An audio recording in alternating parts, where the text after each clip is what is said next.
Ang biyag ni Lamang.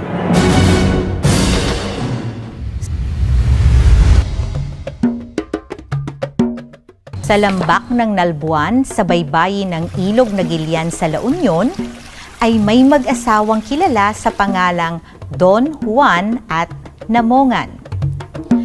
Nang malapit ng magsilang ng sanggol si Namongan, nilusob ng tribo ng Igorot ang nayon at pinatay ang maraming tauhan ni Don Juan.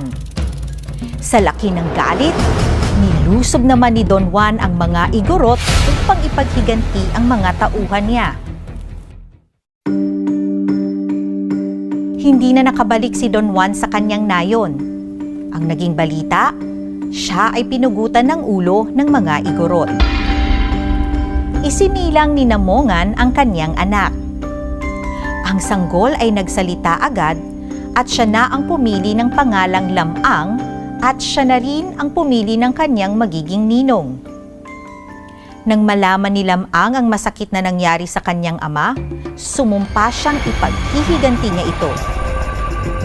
Sa gulang na 9 na buwan pa lamang, ay malakas, matipuno, at malaking lalaki na siya.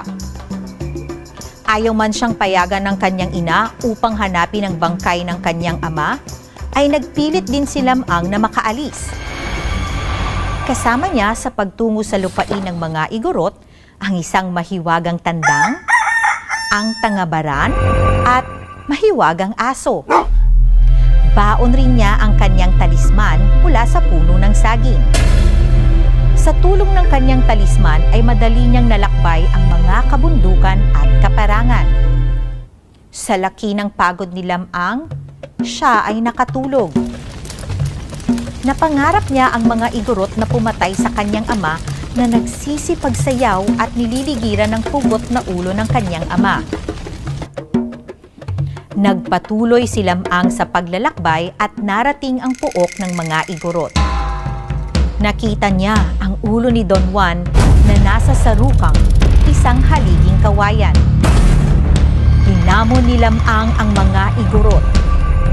Pinauwi ng mga Igorot si Lamang upang huwag siyang matulad sa ginawa nila kay Don Juan. Sumigaw ng ubod lakas si Lamang at nayanig ang mga kabundukan.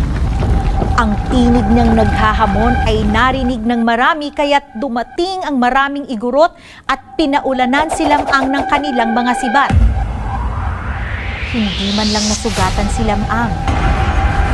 Nang maubusan ng sibat ang mga Igorot, ay si Lamang naman ang kumilos.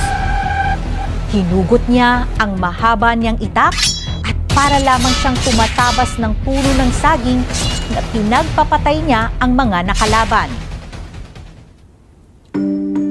Umuwi si Lamang sa Nalbuan.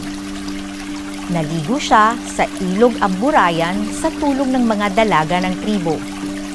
Dahil sa dungis na nanggaling kay Lamang, namatay ang mga isda sa Ilog Amburayan at nagsiaho ng mga igat at alimasag sa pampang. Matapos mamahinga ay gumayak na si Lamang patungo sa Kalanutian upang manligaw sa isang dilag na nagngangalang Ines Canoyan. Kasama ni Lamang ang kanyang mahiwagang tandang at mahiwagang aso. Sa daan patungo sa Kalanutian ay nakalaban niya ang higanteng si Sumarang. Pinahipan ni Lamang sa hangin si Sumarang at ito ay sinalipadpad sa ika-7 bundok.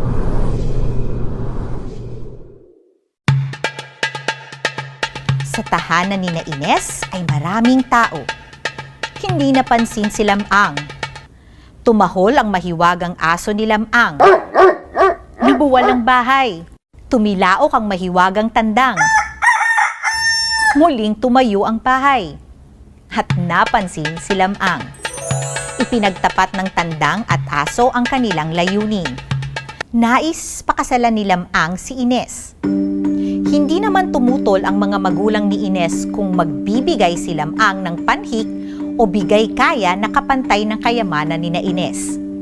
Nagpadala si Lamang ng 2 barkong puno ng ginto at nasiyahan ang mga magulang ni Ines. Si Ines at si Lamang ay ikinasal ng marangya at maringal sa simbahan.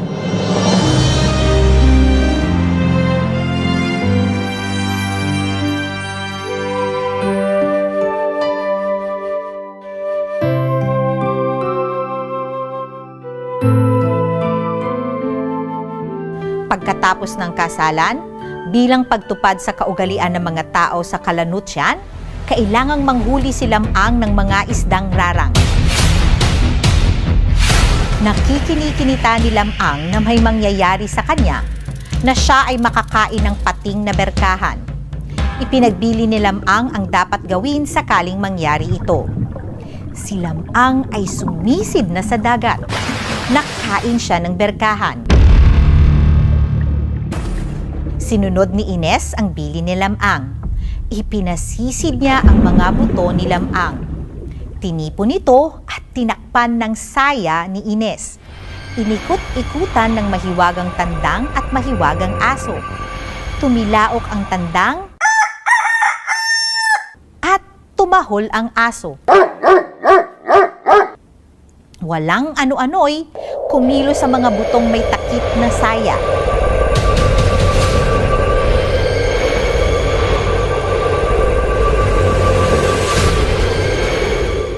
Nagbangon si Lamang na parang bagong gising sa mahimbing na pagkakatulog. Nagyakap si Lamang at si Ines. Kanilang niyakap din ng aso at tandang.